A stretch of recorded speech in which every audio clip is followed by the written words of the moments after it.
Hello everyone, it's Deehim2, and this afternoon I'm going to be giving you a quick review of the Samson MediaOne 4A Active Studio monitors. I bought these a couple of weeks ago to go with my keyboard, just to give it a really good sound and provide a good playing experience really.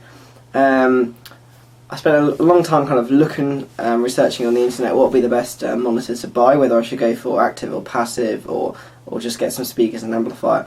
And in the end, after speaking to a number of people, I decided to go for these. Okay, so what I'm going to attempt to do today is to show you the difference in sound quality between the existing system and this. I'm not sure how this is going to work because I've got a pretty rubbish microphone on the camera, but we'll give it a go. So I'm going to play a song through the existing 2.1 system that I have. I got this off eBay for 12 quid or so. It's actually not bad, but hopefully nothing compared to these speakers. So let's listen to this now.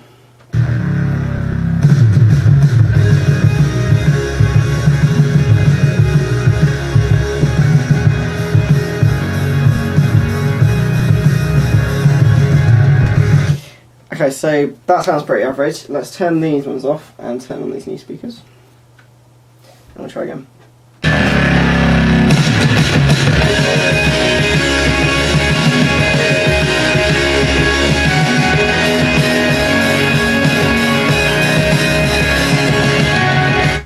So what you should notice is a difference in the high end on the bass, and because these have got a separate tweeter and woofer, you get a much broader sound range, and you can.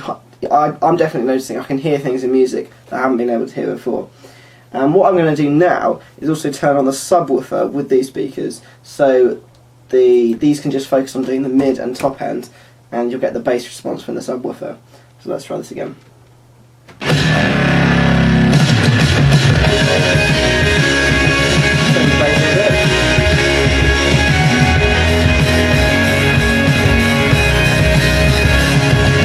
So as you can hear, they sound pretty good. Now I'm just going to give you a brief overview of the speakers themselves. If I just unplug this from the back. Right. I'm not sure how well you can see this, but here we've got a stereo phono in, and we've then got power in the form of a standard IEC 2-pin. Because mine came from Germany, I had an EU plug on the end, but because this is such a standard cable, it's not really an issue.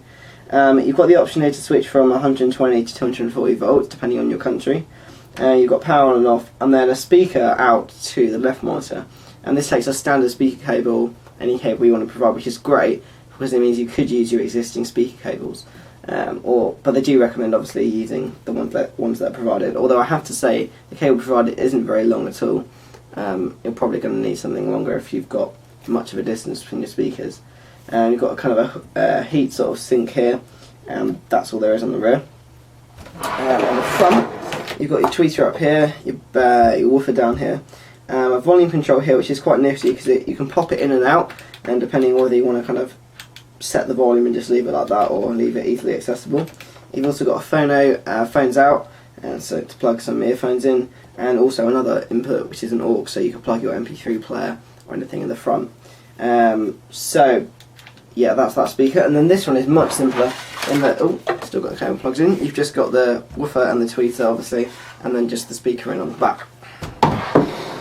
So that's basically the overview of these speakers. I think they're great build quality, they look great, they sound really good.